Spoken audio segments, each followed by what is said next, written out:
Support for Louisiana, the state we're in, is provided by... Every day, I go to work for Entergy. I know customers are counting on me. So Entergy is investing millions of dollars to keep the lights on and installing new technology to prevent outages before they happen. Together, we power life.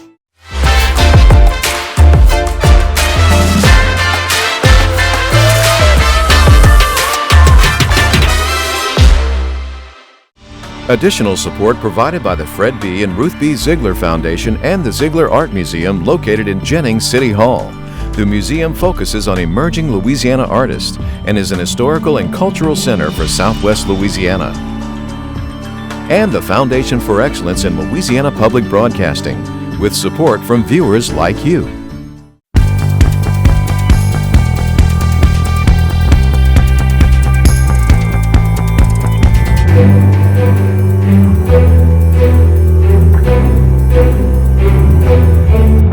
The National Flood Insurance Program has just recently rolled out Risk Rating 2.0. Is there a silver lining in the insurance cloud? I would worry about politicians that just sat on their laurels and said, no, we're good, this is fine. The case for more resilience. We aim for hundreds of nurses, but we hope to get thousands of nurses. LSU Health New Orleans on curbing the nursing shortage. People were denied membership in organizations if their skin was darker than a brown paper bag. Is colorism in Greek life fact or fiction?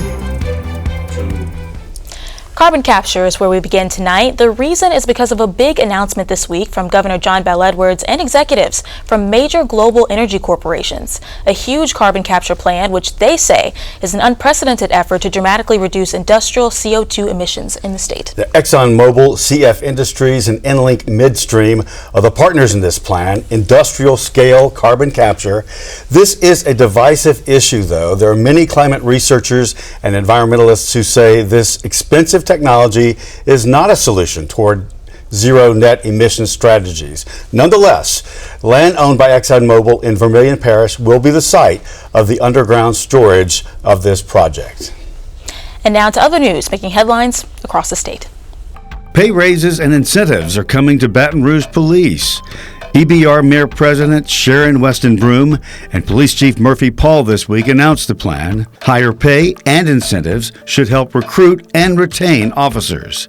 The incentives are in addition to the 13% across-the-board pay raise police will get.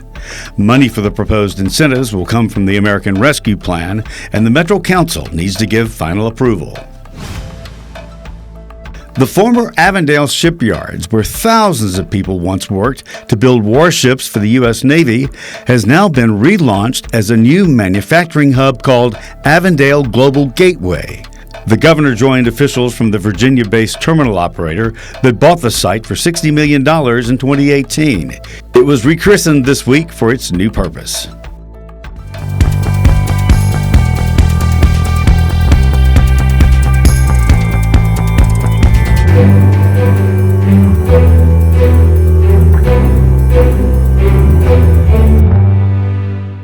Home insurance has been the big story in Louisiana since the hurricanes of 2020 and 21, and now some people who own homes in the state are facing dramatic rate hikes in their home insurance from the insurer of last resort.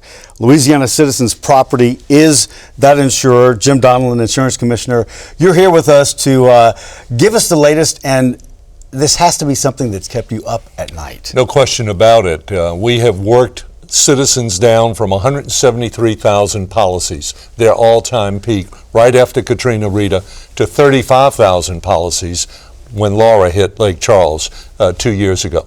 And that was a Herculean task and accomplishment.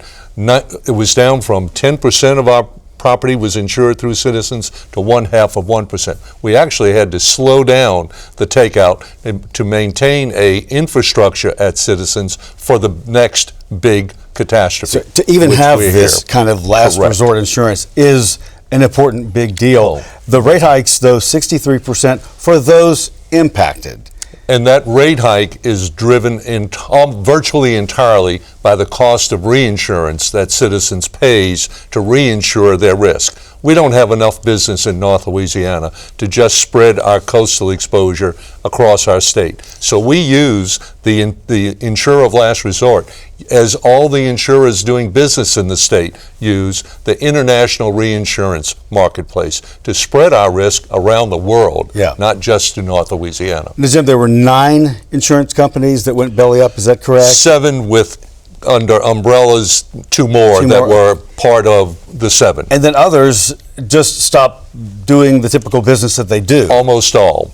In the aftermath of hurricanes like the 2 we experienced the last 2 years. Right. Insurers paid $23 billion for Laura and Ida damages, wind damage, not flood, and that $23 billion was paid over 800,000 claims as a result of the 4 hurricanes during the past 2 hurricane seasons. Will there be people who have to make a decision? Do I get my medicine or do I have home insurance?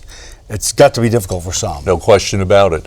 And the National Flood Insurance Program has just recently rolled out Risk Rating 2.0, a whole new way of pricing flood insurance for property owners nationwide. And the Advocate just trumpeted a study they did on the new system that says that represents a 120% rate increase for the average flood insurance policyholders, 500,000 of them in Louisiana, as a result of changing from the old system of pricing flood insurance to this new Risk Rating 2.0 system. Has this kept you busier than you've ever been? Ever been. It seems like. Indeed. It has been quite the challenge, but I've seen us get through it before. I know we're going to get through it again. We have a plan. It worked before. It's going to work again. So what steps have to take place for that plan you're speaking of Our plan to be implemented? Let's talk, if I may, about some things we did in the legislature that I think going forward really make a difference. Because you were thankful for the work that was done. They really were. First of all, they did no harm. As with medical students, that's the first goal of every legislative session. Secondly, they did several things to improve our market to make it more attractive to companies to come write insurance in Louisiana. Because we need companies to come back in. Absolutely. Don't we? My job is to balance affordability with availability of insurance. And the first thing we did, the most important bill in the session, Senator Joe Bowie of New Orleans offered for us, and that raised the requirement of cash and surplus that companies have to have in order to get a license, from $3 million to $10 million. We actually copied that. Florida did it from $2 million to $15 about 3 or 4 years ago. What that means is those owners of those companies will have more skin in the game when they go to the reinsurance market to buy reinsurance to protect their investment, $10 million now, and their policyholders from going through what the failed companies put those policyholders through. You mentioned this before, these stronger companies coming in to take the place of those companies that couldn't make it. That's the key to this, right? Absolutely. And one of those that failed, I insured my home with. I remember you said 10 that. years ago. That's right. 10 years ago, my premium went from a big national carrier, $1,000 a month on my home we built in Metairie in 1975, to $400 a month. If you stretch that over 10 years, I've saved $75,000 in premiums while insured by this smaller company. It's very complex. It's very interconnected. Indeed. What else do you need to leave us with, the latest thing that will happen next? The most important thing for our recovery, which is the incentive program, copied off of what we did in the aftermath of Katrina Rita, offering grants to companies to come write property insurance in our state. We appreciate what you've done. I knew little about insurance, but you've taught me so much, just talking to you so much. So, Jim, thank you for being here. Glad to be with you, Andre.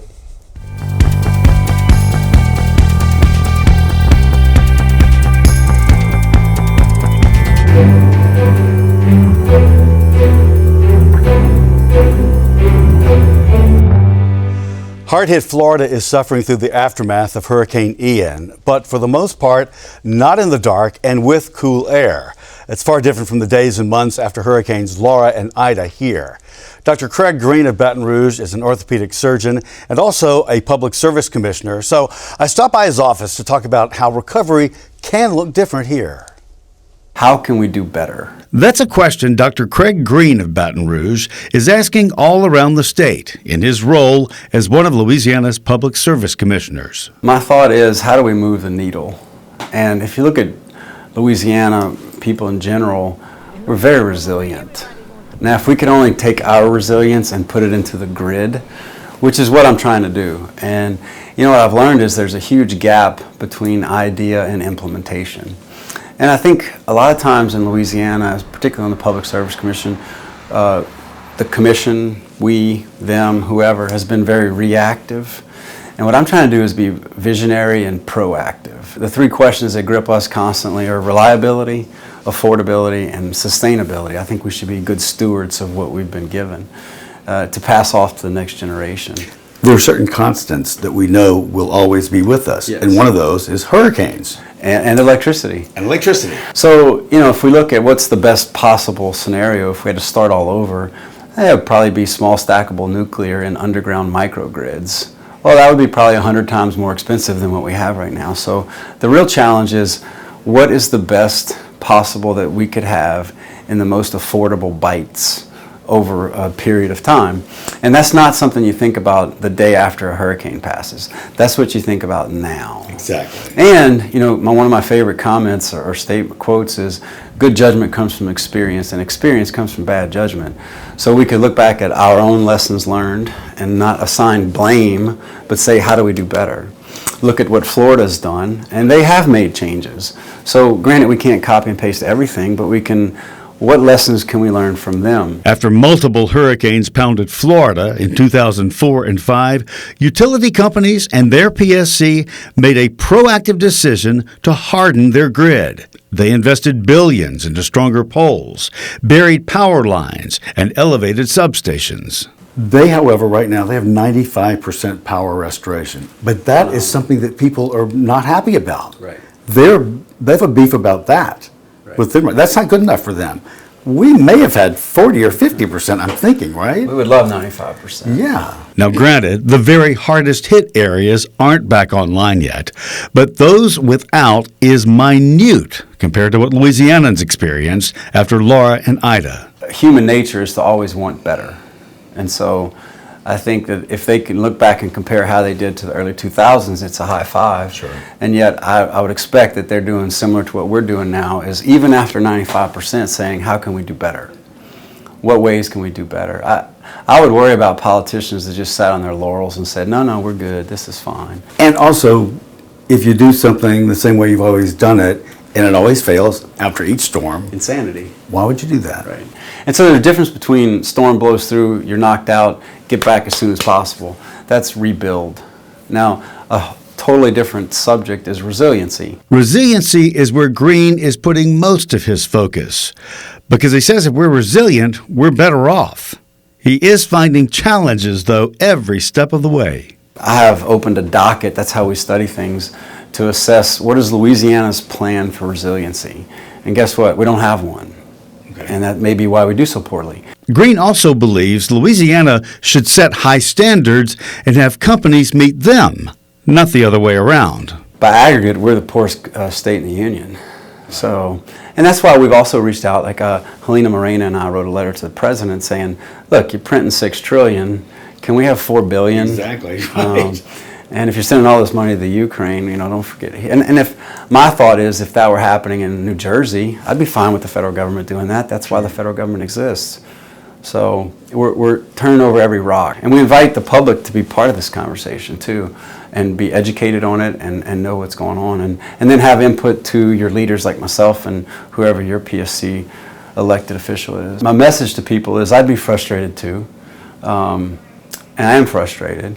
But I know that we have a lot of efforts going on that you're welcome to be a part of, to have every option on the table, to think how could it be better? And with those scenarios that we're testing, what are we not thinking of?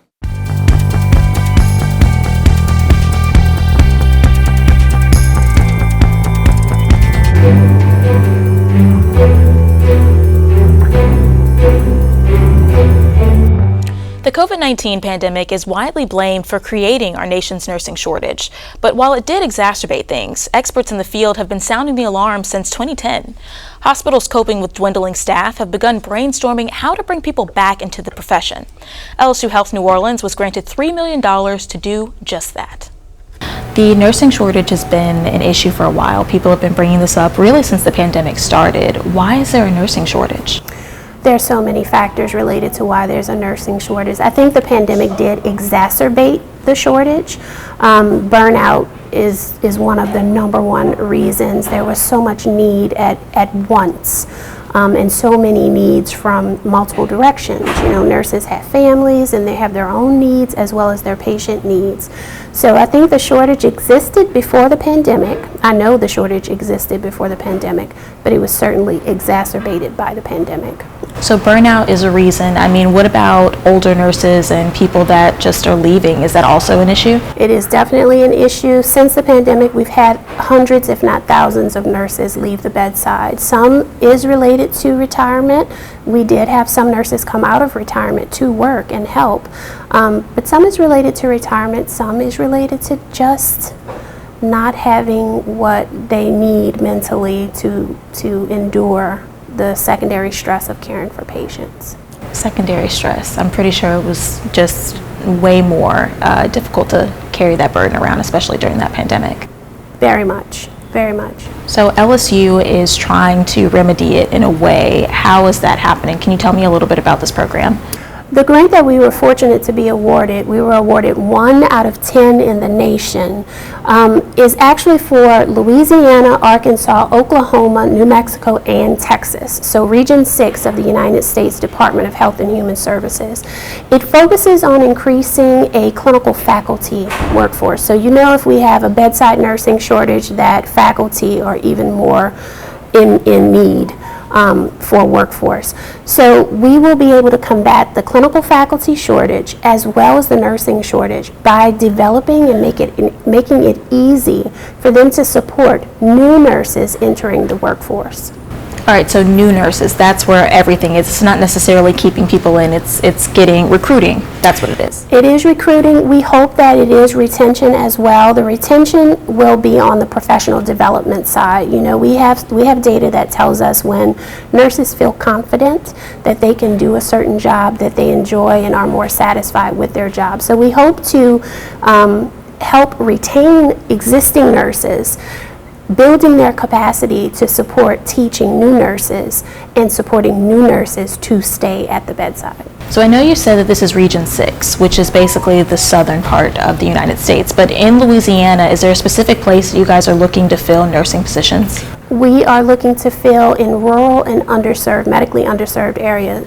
You know, when you say a certain region, Louisiana has 95% of the state is considered medically underserved.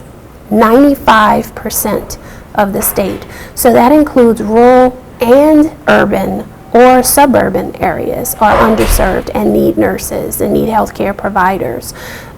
So yes, a specific area meaning underserved areas and also rural areas. Wow, so also big cities, is it possible that you guys are needing nurses right here in New Orleans? Oh, absolutely, we need nurses. I mean, where I work, we cannot open beds because we don't have enough nursing staff. So here, you know, when is the program actually going to start taking off? Are we in the beginning stages? Where are we at? We're in the beginning stages. Within 6 months, the program is planned to be developed, and we should be able to train nurses within 6 to 12 months to start that program. Is there a specific number of nurses that you guys are looking for? Yes, we had to budget with the amount of money that we were awarded for the region. So we aimed for hundreds of nurses, but we hope to get thousands of nurses. Why should people enroll in this program? Why be a nurse? Oh, well, being a nurse is very rewarding. The options are unlimited. I don't know if we have enough time to talk about why be a nurse, but this program is for nurses who are already working. And the benefit, the greatest benefit for joining this program is being equipped to teach. You know, In order to practice in a clinical profession, you must acquire certain skills and develop proficiency. Well, not all of us are trained educators, although we are trained clinicians. So this program will help to train clinicians to become clinical educators and help nurses acquire skills and gain proficiency. All right, so is there anything else about this program that people should know about? People should know that all of the programming is completely free for nurses, that they will be stipended for their time and their effort and energy for developing this program as long as we are able to be funded and able to fund their stipends. All right, well, thank you so much. Thank you. LSU Health New Orleans School of Nursing is one of only 10 institutions awarded the grant by the U.S. Department of Health and Human Services.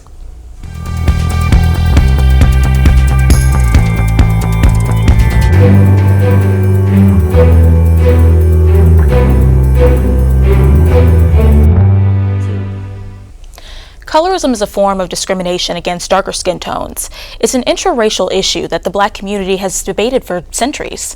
In this episode of Crossing Over Black Greek Life, join me as I explore if colorism has been a problem in Black Greek organizations or if it's just a myth.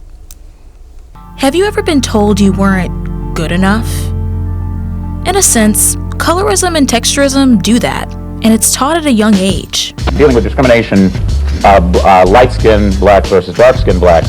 Not only do I have to deal with what goes on, the racism from ignorant people who are of other races, you have to deal with the poor mindsets of people who are African American. What's good hair, what's bad hair, and why the term good and bad? Well, the straighter the better, so to say. Is that what you think? No, I don't think so personally. Why not? But that's what we've been programmed to think. We've debated these topics for centuries. Who's prettier, who's smarter, who's better? But the bottom line is, it hurts everyone. Yeah, I wouldn't mind being that color. I feel like I'm tortured in a way because of my daily issues of what I'm going through and what I'm trying to get at in life. Since I was a girl, I've heard rumors about colorism and texturism seeping its way into Black Greek life. I could never understand if it was fact or fiction. But before I pick apart this debate, I wanted to make sure I understood the origin of colorism. Why do we carry this burden around in the first place? So can you define what colorism is? Yeah, so colorism is discrimination that occurs based upon one's skin tone, and it happens within a particular racial group. And so colorism can occur across groups, or it can occur within a group. So for example, you could be someone who identifies as Black, and you could discriminate against folks who are darker skinned relative to folks who are lighter skinned. Does it only exist in communities of color? So definitely in communities of color. Some might argue that it exists within the dominant racial group in America, which is white people, but it's not something that's necessarily unique to Black people. So the origin for African Americans is pretty straightforward. It goes all the way back to slavery. Different skin tones started popping up in this time, and it complicated the Black community's relationship with itself, especially in places like Louisiana, where there was a large mixed-race population. But how does that affect organizations like Black Greek Life? Is there any evidence showing that for Black people it was difficult to get into schools or, say, fraternities if their skin color wasn't acceptable? I came across a book that Henry Louis Gates wrote, and the book was published in the mid-1990s, but he was in part reflecting on his experience as a student at Yale University, I believe in the late 1960s. And he talked about going to a party, and when he was heading into the party, there was a paper bag on the door, and if you were darker than the paper bag, you couldn't go to the party. Here's where it gets kind of murky. There are several accounts of people saying they've experienced exactly what Lori is describing. Audrey Kerr, a professor who specializes in functional intersectionality, says sororities at Howard University use things like the paper bag test to determine admission. Those stories are even used in the plot of the Spike Lee movie School Days.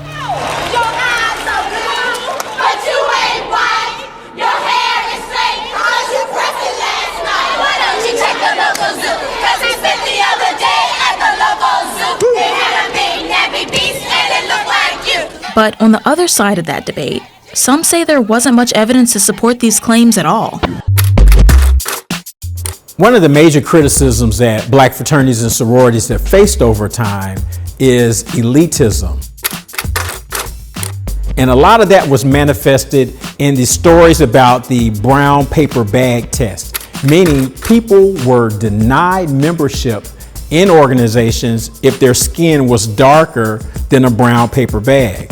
There are anecdotal stories about this happening and people have written about it, but there's really some conflict in terms of the research. Colorism and elitism are complicated topics, so I thought I'd meet with our expert in person for this one. As somebody who's been to a lot of archives and looked at archival footage, I've seen people much darker than me in those groups in the 1930s and 40s. So I think in pockets that happened, but in terms of that being a unilateral motive for those organizations, I mean, I could think about members of Alpha Phi Alpha that are really dark, and that was at the very beginning. But for those organizations that did have those issues, I mean, were they primarily in the South? Were they in the North? Yeah, it's a range of places. I mean, I've heard stories about some of the colorism at a place like Howard, where that would happen. That's D.C., and people decide whether D.C. is the South or not. They go back and forth. So just in different places. But you didn't have as much of that later on, because when the HBCUs in the South became accredited in the 1940s and 1950s, they were really just trying to add members. Just limited to a couple places. Yeah, I think just very limited. Like I said, I personally think a lot has been made of that. Probably too much has been made of it. Because I think that was a main plot in School Days. Yeah, that was one of the issues in terms of colorism. And so like I said, there was issues different places, but it could have been an issue who got certain roles in the church. I mean, colorism played a role a lot of places in how people moved in society. They were able to do certain things. They saw that. The word is excuse me. Nobody told you to stand in the hall either. Excuse me. That's better, Miss Thing. So that's it. Both points exist somewhere within the truth. But isn't it a relief to know that we've grown past paper bag tests and skin color admissions? I'm relieved. And I'm also hopeful. And I think you should be too. This episode is part of a special series called Crossing Over Black Greek Life. We've got 2 more episodes airing this month on SWI. Look forward to it. Great job. Thank you very much. And everyone, that is our show for this week. Remember, you can watch anything LPB anytime, wherever you are, with our LPB PBS app. You can catch LPB news and public affairs shows, as well as other Louisiana programs you've come to enjoy over the years. And please, like us on Facebook, Twitter, TikTok, and on Instagram. For everyone here at Louisiana Public Broadcasting, I'm Andre Moreau. And I'm Kara St. Cyr. Until next time, that's the state we're in.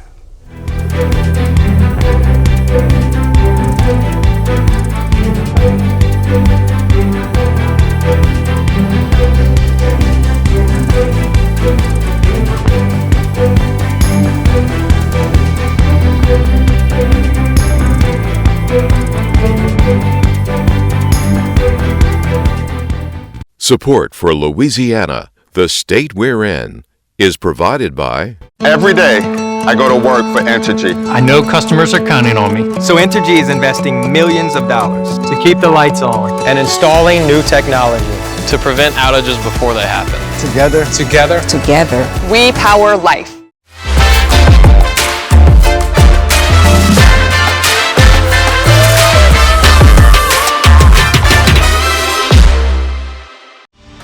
Additional support provided by the Fred B. and Ruth B. Ziegler Foundation and the Ziegler Art Museum located in Jennings City Hall. The museum focuses on emerging Louisiana artists and is an historical and cultural center for Southwest Louisiana. And the Foundation for Excellence in Louisiana Public Broadcasting, with support from viewers like you.